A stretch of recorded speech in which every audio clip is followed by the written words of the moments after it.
Hello, this is Jeff from Create Wealth Financial Planning. This is the second video of two I made in a short series I put together on inheriting an IRA. If you haven't watched the first one yet, you might want to. I'll put a link in the description and then come back for this one. The first video contains some important information about different types of beneficiaries, what their distributions options are. It's good background for today's video, which is specifically focused on addressing inheritors that are the quote-unquote non-eligible designated beneficiary category, who are subject to the 10-year rule, where the inherited IRA must be distributed in full before the end of the 10th year following the original IRA owner's death. You have 10 years to liquidate the entire account. And that can really push up the tax consequences of the distribution, and that's what I want to talk about today. As a reminder, the most common type of non-eligible designated beneficiary is going to be the adult child, presumably 10 years younger than the parent IRA account owner who passed away. Now, this is a 10-minute YouTube video, so it's not going to be completely comprehensive of all of the planning scenarios that might work here. I tried to cover the planning options that will apply to the most beneficiaries most of the time, and certainly planning strategies I use myself with clients here when appropriate. Also, we're talking taxes.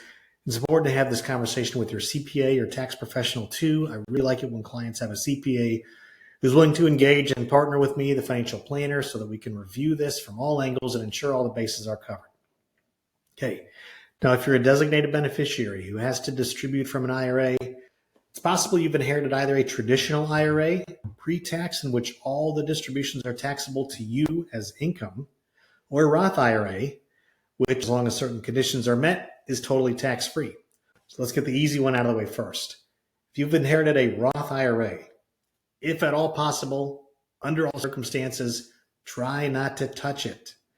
There shouldn't be any required distributions from an inherited Roth IRA, except maybe some rare cases. A good financial planner never says never. But for the most part, the account shouldn't have any distribution requirements until you get to that 10th year.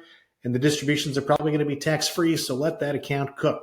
The longer you can let it grow tax-free, the more money after tax you're going to have in your pocket in year 10 when you have to distribute it. So just don't forget about it. Set a little alarm on your phone now. Missing the distribution can cost you an IRS penalties. But if you can invest it, hopefully grow it until year 10, then move it to a brokerage account later in the year, that's going to be the best case scenario for most inheritors of a Roth IRA.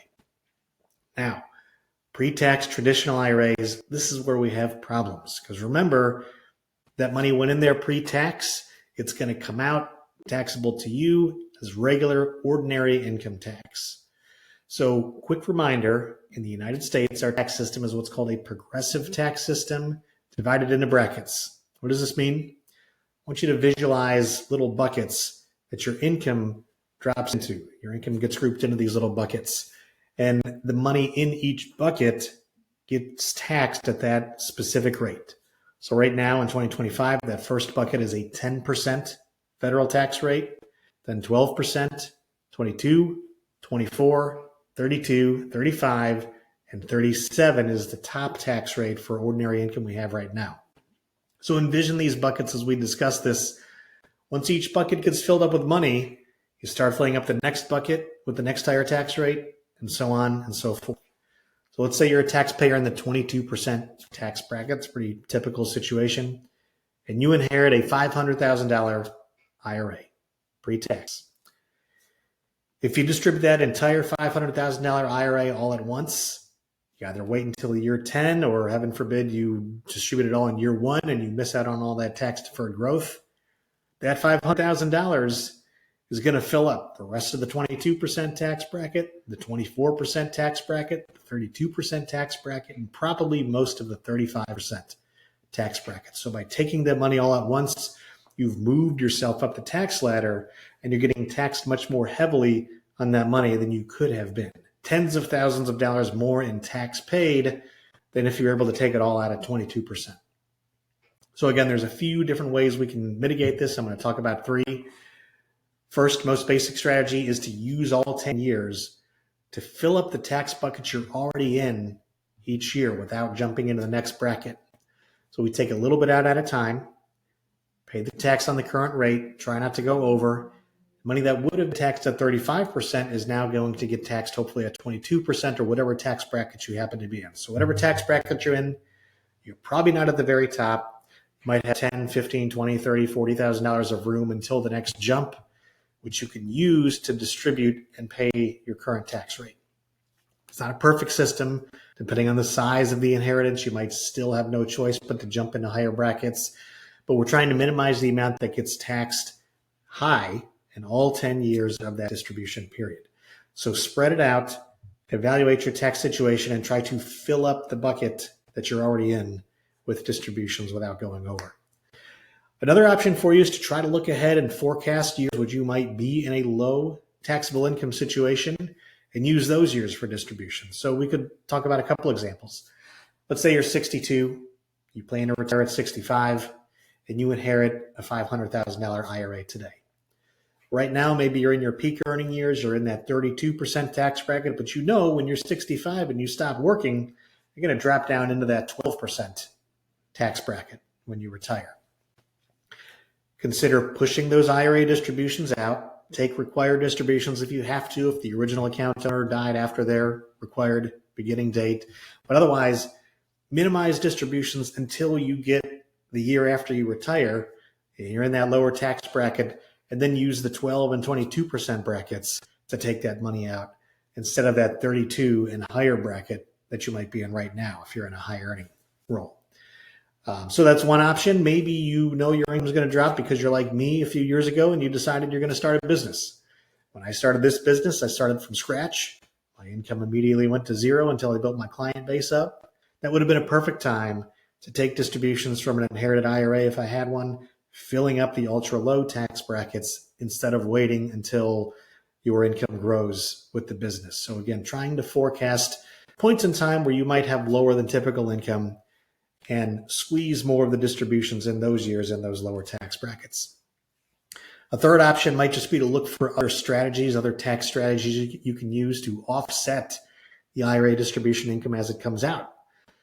Maybe you're charitably inclined and you want to make a contribution to a big donor advised fund that you can then distribute out in future years. You could match that up with an IRA distribution to offset some of that income. You might have access to a deferred compensation plan at work, and so you want to put more money in that in a given year to offset IRA distributions in a given year. I have had clients that were business owners. We set up retirement plans for those business owners to offset income that was coming out of inherited IRA accounts. Even if you're struggling to max your current 401k, the current max is over $23,000, maybe you can only do $10,000. One pocket can contribute to the other. You can take IRA distributions out to supplement your income and then put more of your paycheck into the 401k, offsetting those IRA distributions. Maybe you're in one of the high tax states on the coast, but you know you're going to come retire with me in Florida. First, give me a call. We should talk. And then, Florida's a state with no state tax, so you might delay distributions until then, if it's in that 10-year window and it makes sense to avoid state tax on those IRA distributions and cut your rate, maybe by as much as 10%. So lots of ways that you can time those distributions with either a lower tax year or match them up with other low tax, other tax planning strategies, I should say. These are three options of a few others that might be out there as a beneficiary that you have to let you deal with the tax hit of inheriting an IRA. Plus, of course, it's a Roth IRA, then you can probably leave it and hopefully grow it until you have to take it out. This is complicated, though. As you see, we have to think about which tax bucket you're in, forecast where your tax rates might be. I encourage you to talk to a professional about that. I use tools that help model a client's tax situation and tell us how much income we can take before we go into the next tax bracket. Your CPA or accountant is a perfect resource here, too. They can probably provide good advice. Just don't let excessive income taxes take too much of the important legacy that your family member left you. They would want it to go to you and your family. So plan accordingly, and please reach out if I can help.